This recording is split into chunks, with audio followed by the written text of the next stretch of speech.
Es importante, hermanos, que aprendamos por qué hablamos de las 7 iglesias. Porque todo está relacionado con lo que hoy está pasando. Podemos verlo en las iglesias que ya fuimos viendo, que ya mencionamos. Algunos de tanta sana doctrina se olvidan del amor a Dios, del amor al prójimo, como le pasó a la iglesia de ¿cuál fue la primera? Éfeso. Cuando Jesús le dice por medio del ángel o del pastor: si algo tengo contra ti, que has dejado a tu primer amor. Nos olvidamos. Hoy en día, ¿cuántas congregaciones no se han olvidado de su primer amor? ¿Cuántas congregaciones hay personas que hay poquitos fieles a Dios, muy poquitos, como le pasó a la iglesia de Teatira? Entonces todo esto está relacionado con hoy en día y lo que falta, hermanos, lo que falta. Entonces tenemos que aprender, ¿sale? Entonces vamos a seguir con la penúltima iglesia del Apocalipsis, y esta vez vamos a ver la iglesia de Filadelfia. Vamos a Apocalipsis 3, del 7 al 13.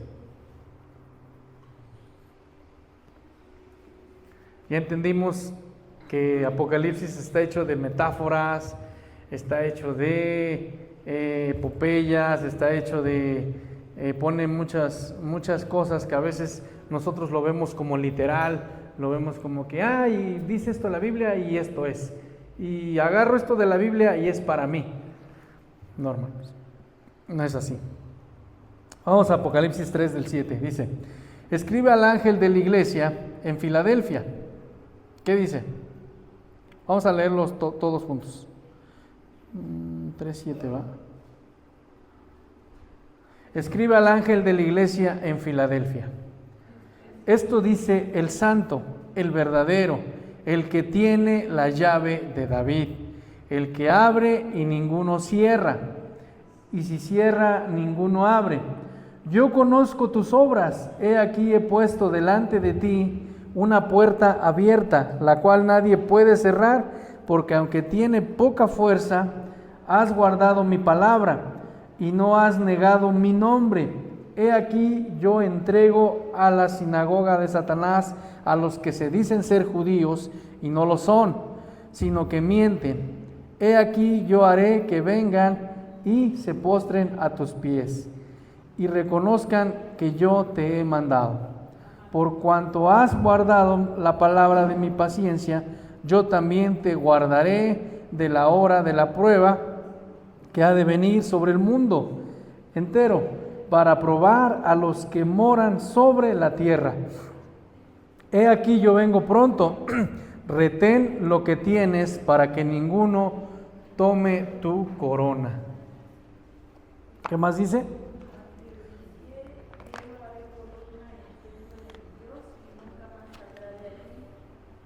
Y escribe sobre el nombre de mi Dios y el nombre de la ciudad de mi Dios, la nueva Jerusalén, la cual desciende del cielo, de mi Dios, y mi nombre nuevo.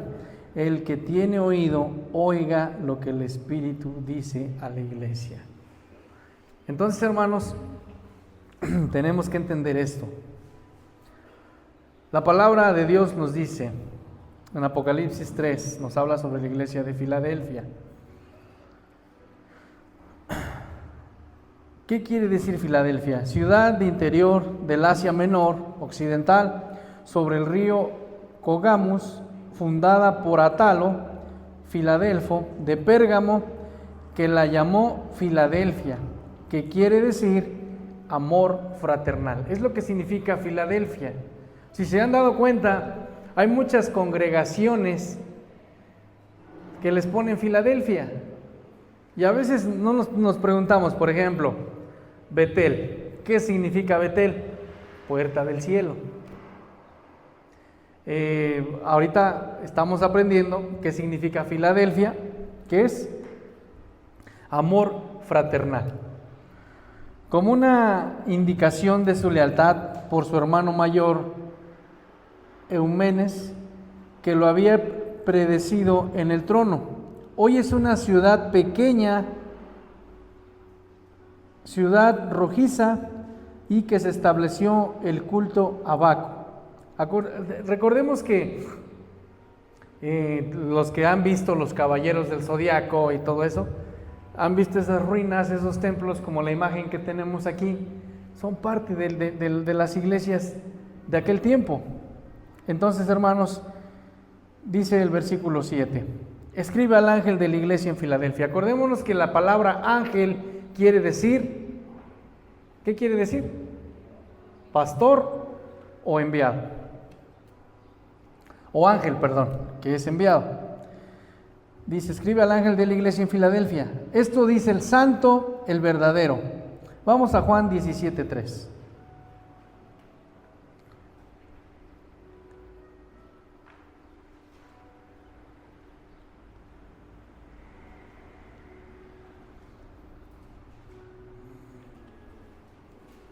¿Qué nos dice Juan 17:3?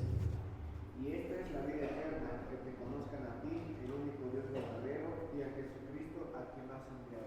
A quien has enviado, el que tiene la llave de David. Vamos a entender lo que quiere decir el que tiene la llave de David. Porque muchas veces hemos escuchado o hemos visto en algunas congregaciones que dicen, te entrego las llaves. Lo hacen como algo profético. ¿Se han visto eso o no? Que dicen, vamos a entregarle las llaves, vamos a entregar esto.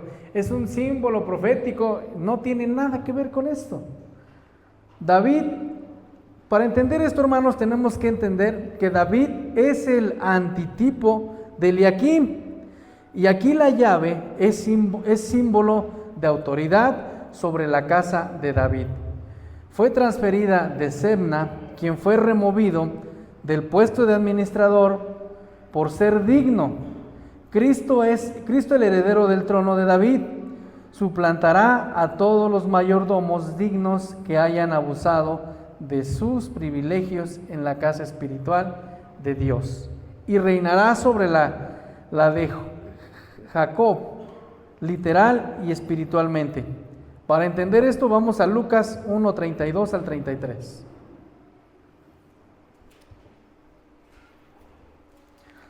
Lucas 1:32 y 33.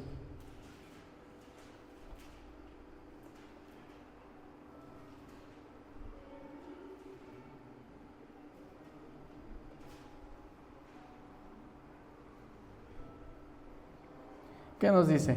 Lucas 1:32 al 33.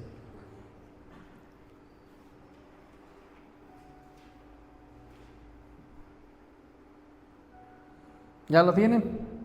Este será grande y será llamado Hijo del Altísimo, y el Señor Dios le dará el trono de David su padre, y reinará sobre la casa de Jacob para siempre, y su reino no tendrá fin. Pero ¿quién fue Eliaquim? ¿O por qué menciona Eliaquim? Jesús toma la imagen de Eliaquim o Eliasim y la aplica a sí mismo. Él es el nuevo y mayor Eliasim, el verdadero siervo con autoridad sobre el reino de Dios. Vamos a ver los aspectos de Eliasim. Eliasim en el Antiguo Testamento y Jesús en el Nuevo Testamento. Siervo fiel fue Eliaquim, sí fue llamado por Dios, y esto lo podemos ver en Isaías 22. Vamos a Isaías, en Isaías 22. Jesús también lo podemos ver en Apocalipsis 3:7, lo que acabamos de ver, cómo lo menciona. Fue llamado el santo y verdadero, lo que estamos viendo ahorita. La llave de David es un símbolo de autoridad terrenal, pero con autoridad eterna y divina. Representa al rey como administrador y en el Nuevo Testamento como rey de reyes. Figuras mesiánicas, tipo o sombra, lo que acabamos de ver, y el cumplimiento final. Todo lo que estamos viendo, acuérdense que Eliaquim es un antitipo de lo que les acabo de explicar hace un rato.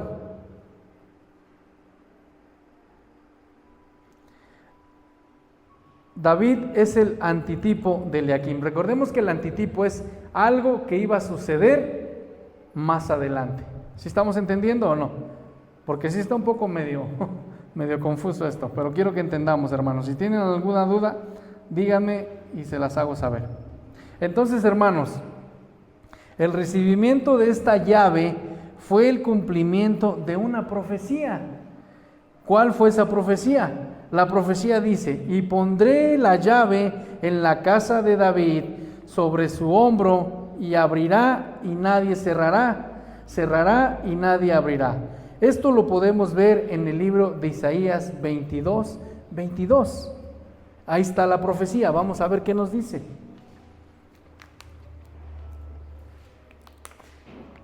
Acuérdense que el profeta Isaías es el que anunció la venida del Mesías. Isaías 22:22. ¿Qué nos dice?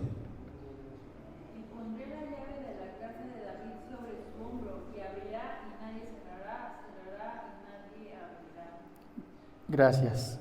Esta llave denota potencia y esta es recibida de Cristo, pues Él mismo dijo: toda potestad me es dada en el cielo y en la tierra. Y esto lo podemos encontrar en Mateo 28:18. Sí, recordemos esto, cuando Satanás quiso tentar a Jesús y quiso decirle: si postrado me adorares, te doy todo esto. Entonces Jesús le dijo esto: toda potestad me es dada en el cielo y en la tierra. Entonces, hermanos, quiero que entendamos esto. Después siguió diciendo: el que abre y ninguno cierra, y cierra y ninguno abre. En versículo 8 dice: yo conozco tus obras, he aquí he puesto delante de ti una puerta abierta. Ahora, entendamos esto. Cristo es el único que tiene el poder para abrir la puerta del reino de Dios, para admitir súbditos, o abrir las puertas del cielo, o de la tumba, o del infierno. ¿Sí estamos entendiendo? No hay otra cosa, o sea, no hay, Satanás no tiene ningún poder. Satanás no tiene poder de abrir el infierno, él no tiene nada, porque fue creación de Dios. Aquí se muestra su poderío y majestad. Cristo había encontrado sin reproche a esta iglesia en cuanto a obra. Esta era la única iglesia que tenía un poco de potencia, porque había guardado la palabra de Dios. O sea, era la única iglesia que guardaba, por así decirlo, todo lo que decían las Escrituras. Sin en cambio, las otras iglesias, algunas completas, se habían olvidado de Dios, se habían apartado de Dios, habían hecho otras cosas que no estaban bien por fijarse en lo que Cristo quería. No obstante, las grandes persecuciones no negó el nombre de Dios. A pesar de que la iglesia era perseguida, que eran matados, que los apedreaban, que les hacían tantas cosas, no negó a Dios. Ahora, en ninguno de sus miembros hubo eso de negar a Jesús, negar a Dios. Si ahorita viniera alguien, ¿tú negarías a Jesús? Tal vez podemos decir no, pero ya teniendo aquí la pistola en la cabeza, o sea, yo no puedo a veces entender ese tipo de cristianos. Por ejemplo, ahorita los islámicos están matando a los cristianos. Hay una página donde estoy y ahí se ve cómo han matado a cristianos, y ¿saben qué hacen? Hagan de cuenta como si fueran pencas esas que vemos a veces con la que hacen la barbacoa. Las echan atrás en la camioneta, en la caja de la camioneta, y todos encimados así, no les importa. Pero porque están matando a cristianos. Ahora, dice también, la cual nadie puede cerrar. Esto quiere decir que el poder de las llaves es para impartir el evangelio de salvación.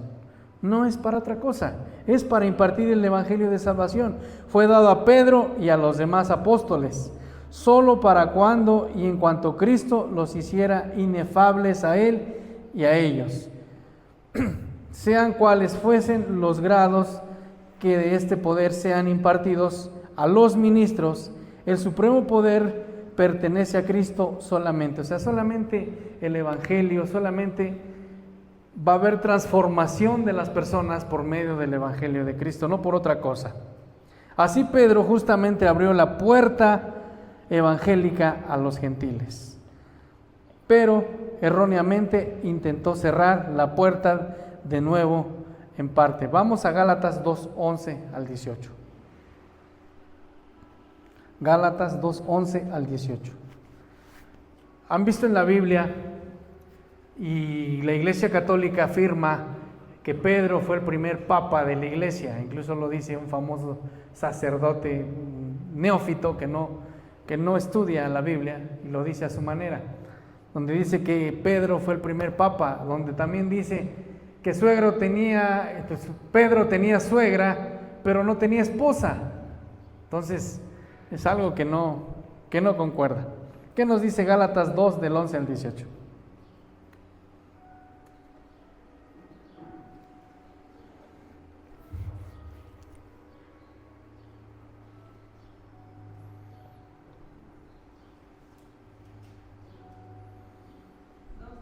Dos del 11 al 18. Pero cuando Pedro vino a Antioquía, le resistí cara a cara, porque era de condenar, pues antes que viniesen algunos de parte de Jacobo, comía con los gentiles, pero después que vinieron se retraía y se apartaba, porque tenía miedo de la circuncisión, y en su simulación participaban también los otros judíos, de tal manera que aún Bernabé fue también arrastrado por la hipocresía de ellos. Pero cuando vi que no andaban rectamente conforme a la verdad del Evangelio, dije a Pedro delante de todos: si tú, siendo judío, vives como los gentiles y no como judío, ¿por qué obligas a los gentiles a judaizar? Nosotros, judíos de nacimiento y no pecadores de entre los gentiles, sabiendo que el hombre no es justificado por las obras de la ley, sino por la fe de Jesucristo, nosotros también hemos creído en Jesucristo, para ser justificados por la fe de Cristo y no por las obras de la ley, por cuanto por las obras de la ley nadie será justificado. Y si buscando ser justificados en Cristo, también nosotros somos hallados pecadores, ¿es por eso Cristo me hizo de pecado? En ninguna manera, porque si las cosas que destruí, las mismas vuelvo a edificar, transgresor me hago. Gracias. Entonces, hermanos, Pedro tuvo esta situación. Ahora, ya sabemos que en el Nuevo Testamento la justificación no es por la ley, sino por la fe en Cristo Jesús. Ahora, Eliaquim tuvo la llave de la casa de David puesta sobre su hombro, dice. Cristo, como el David antitípico, tiene el mismo. Acuérdense que David es un antitipo de Cristo. Entonces, tiene lo mismo, el gobierno sobre el hombro. Siguió diciendo también: porque aunque tienes poca fuerza, has guardado mi palabra y no has negado mi nombre. Versículo 9. He aquí yo entrego de la sinagoga de Satanás a los que se dicen ser judíos y no lo son, sino que mienten. He aquí yo haré que vengan y se postren a tus pies y reconozcan que yo te he amado. Esto quiere decir, amado quiere decir su atributo aquí como en otros casos. Concuerda con la promesa. Aunque la sinagoga de Satanás, judíos falsos, tratan de cerrar la puerta que he puesto delante de ti, ninguno puede cerrarla. O sea, ningún ser humano puede cerrar, abrir la puerta del cielo, la puerta del infierno o cosas así.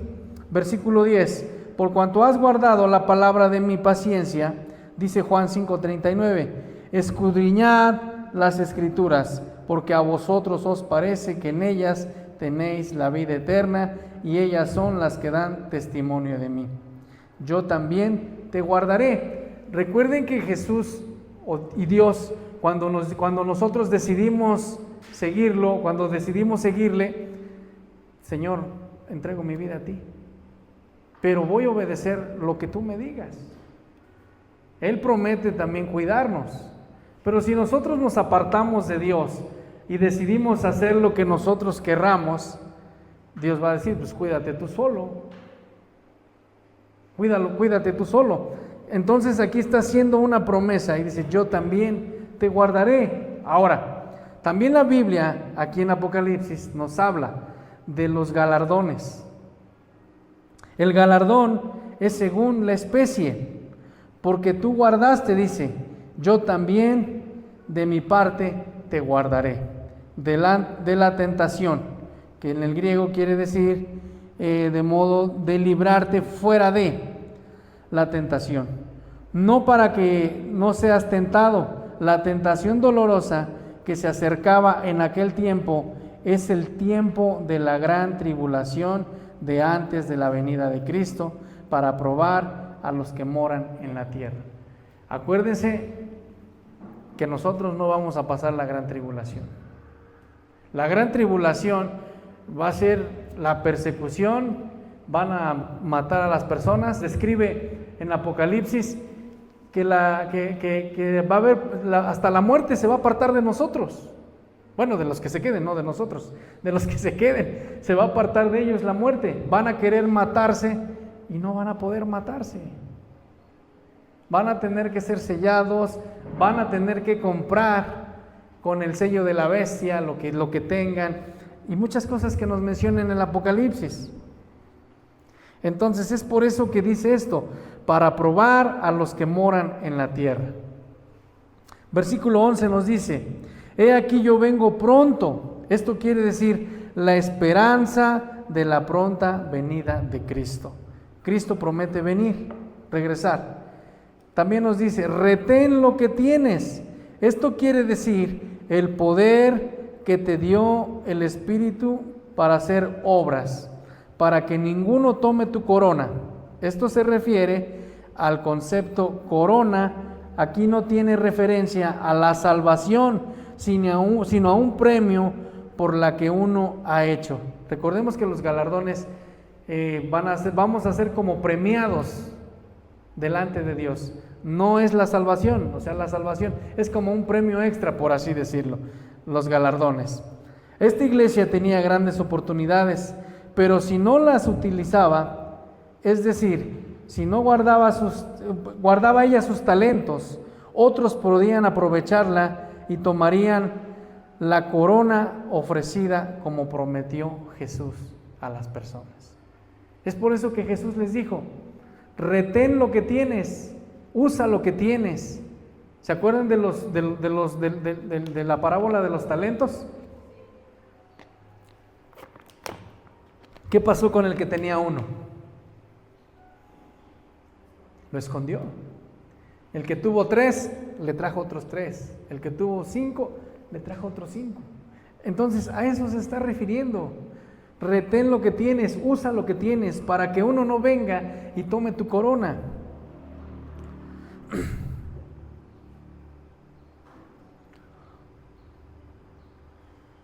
Ahora, el versículo 12 dice, al que venciere, yo lo haré columna del templo de mi Dios. Esto quiere decir, el término columna está usado como símbolo, pero significa honor grandísimo. El uso de las columnas en los templos tiene 2 objetos. Uno es el apoyar y sostener un gran peso para seguridad de un edificio, y 2, para dar hermosura al templo. La palabra columna representa aquí simbólicamente a la iglesia. Si nos damos cuenta, en las iglesias, vean estas columnas que tienen, simbolismo. En aquel tiempo era simbolismo. Punto número 1, ayuda a sostener. Esta columna grande ayuda a sostener. Y punto número 2, dar hermosura a los templos. ¿Por qué creen que las iglesias católicas, las iglesias cristianas, todos meten unas columnotas grandotas? Aparte del peso, porque pues se ve bonita. Y si nos damos cuenta y nos podemos investigar en internet, podemos encontrar cómo están edificadas las iglesias, con columnas. Todas tienen unas columnas grandotas, gruesas. Cuando fui yo a Tabasco, entras a la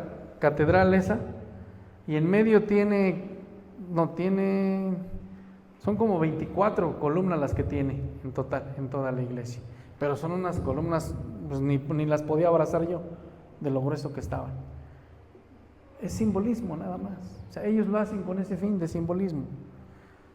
¿Sí estamos entendiendo? Pero bíblicamente representa, o simbólicamente, a la iglesia, que tiene que ser fuerte. Y esto lo podemos ver en 1 de Timoteo 3:15. Vamos a ver qué nos dice.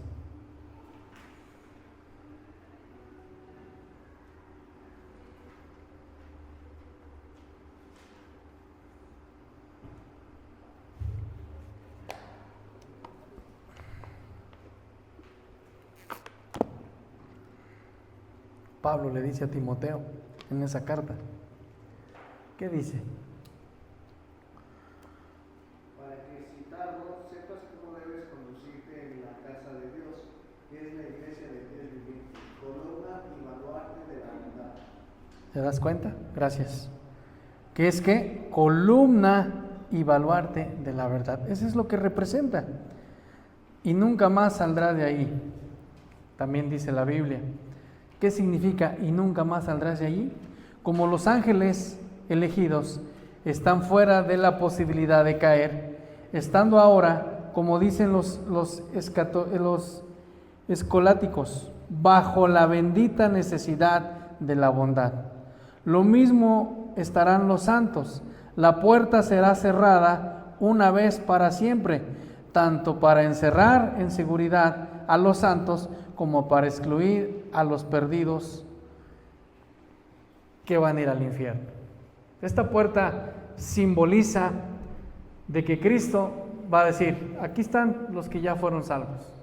Cierra la puerta, ya nadie puede entrar y nadie puede salir. ¿Sí estamos entendiendo?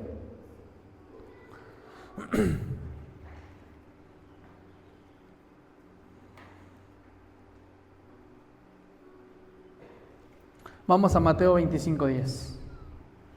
Uno busque Mateo 25:10, otro Juan 8:35 y otro Isaías 22:23. ¿Qué nos dice Mateo 25:10? Pero mientras ellos iban a comprar, vino el esposo, y las que estaban preparadas entraron con él a las bodas, y se cerró la puerta. Gracias. Ahí está hablando de las 10 vírgenes, si nos damos cuenta. Entonces, ¿otra vez lo puedes leer, por favor? Pero mientras ellas iban a comprar, vino el esposo, y las que estaban preparadas entraron con él a las bodas, y se cerró la puerta. Gracias. Nos está hablando de una puerta, simbólicamente, para los que están preparados, los que estamos preparados. Los que estamos preparados, dice, pues ya, están preparados, cierra la puerta y ya no puede entrar nadie. Pero las otras vírgenes, ¿qué pasó con ellas? Se quedaron dormidas. Ahora vamos a Juan 8:35. ¿Sí estamos entendiendo?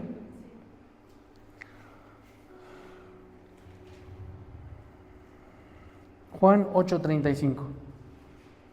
¿Qué nos?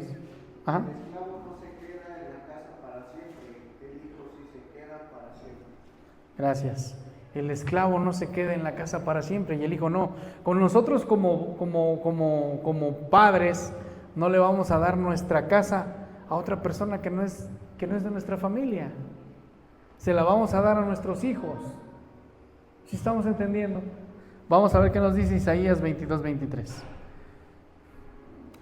Y lo hincaré como clavo en lugar firme, y será por asiento de honra a la casa de su padre. Gracias. Y será como asiento de honra. 22:23. Otra vez, Dulce, porfa. Y lo hincaré como clavo en lugar firme, y será por asiento de honra a la casa de su padre. Gracias. Vamos a ser honrados, nuestros galardones. ¿Sí estamos entendiendo? Y sigue diciendo, y escribe sobre el nombre de mi Dios esto.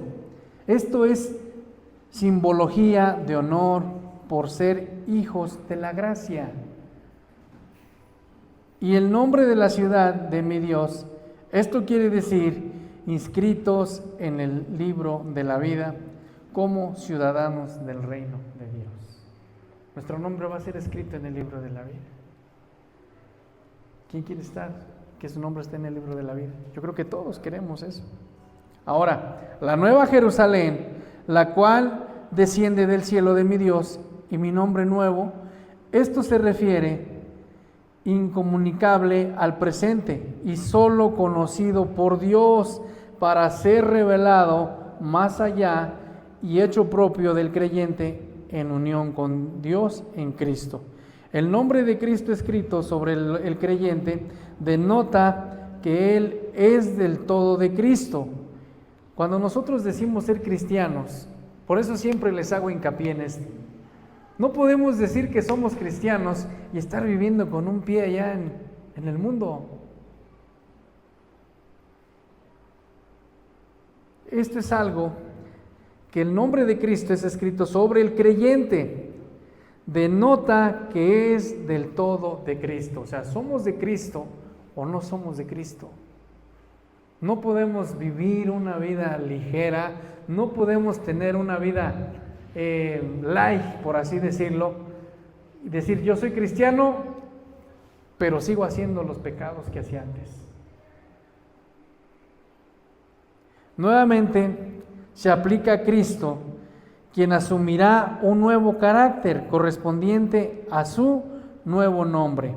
Entonces, hermanos, cuando nosotros decidimos seguir a Cristo, Cristo nos sella, dice la palabra de Dios. Pero nosotros somos, en ese libre albedrío, si decidimos estar bien con Cristo o estar con un pie dentro del cristianismo y el otro fuera del cristianismo. Ahora, para entender todo esto, hermanos, la fidelidad es más importante que la fuerza humana. Cuando nosotros queremos hacer las cosas por nuestra propia fuerza, como lo hizo la iglesia de Filadelfia, y no somos fieles a Dios, no, yo lo voy a hacer porque esto. Y siempre he puesto un ejemplo. Hay congregaciones, hay pastores donde dicen, el Señor me puso esto que hiciera, me puso en mi corazón que hiciera un evento grande, que hiciera una campaña, no sé qué. Y ahí voy a pedir dinero a los hermanos, ahí voy. Como dijo el payasito Leito, pues si Dios te dio esa visión, pues también te va a proveer. O sea, a veces queremos organizarnos tanto que andamos pidiendo y no sacamos ni el evento, no sacamos nada. Entonces, hermanos, tenemos que ser conscientes, la fidelidad es más importante que la fuerza humana.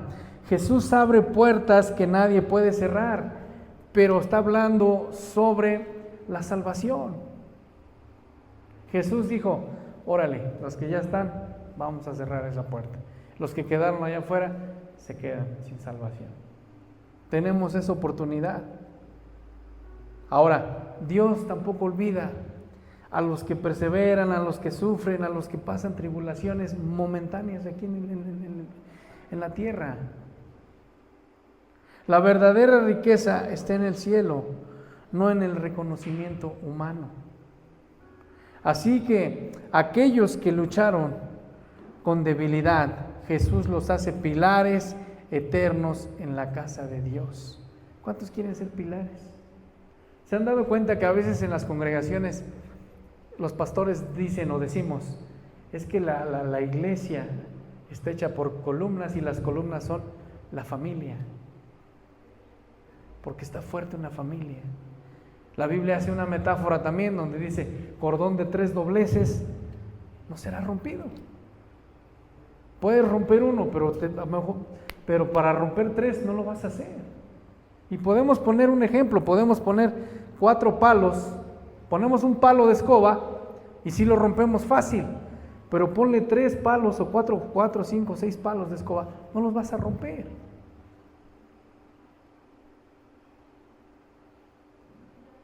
Entonces, ¿quién quiere ser pilar fuerte?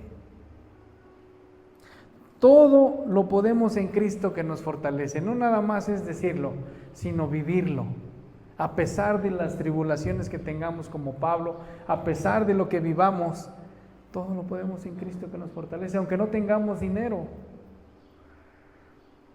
Sin duda, las palabras de consuelo de Jesús habrían sido una bendición para los de Filadelfia, que habían defendido fielmente a Cristo en su cultura pagana. ¿Te imaginas luchar?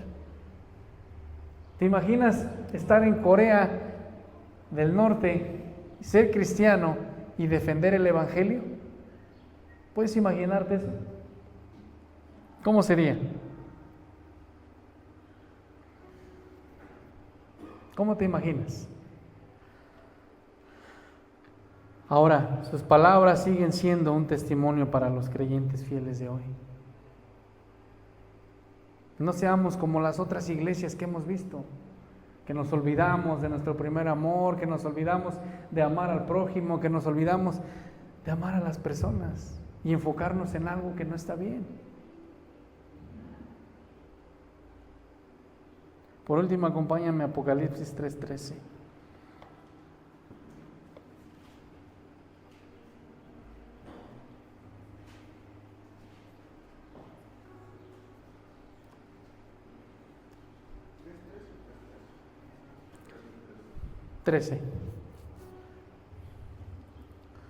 Ponte de pie.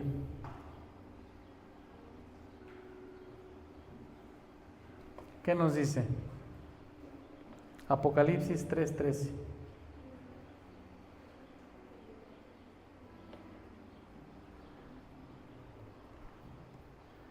¿Qué nos dice? El que tiene oído, oiga lo que el Espíritu dice a las iglesias. Gracias, tenemos que tener oído, hermano. Lo que el Espíritu Santo nos dice, lo que el Espíritu Santo, lo que Dios ya mostró en su palabra, tenemos que entenderlo.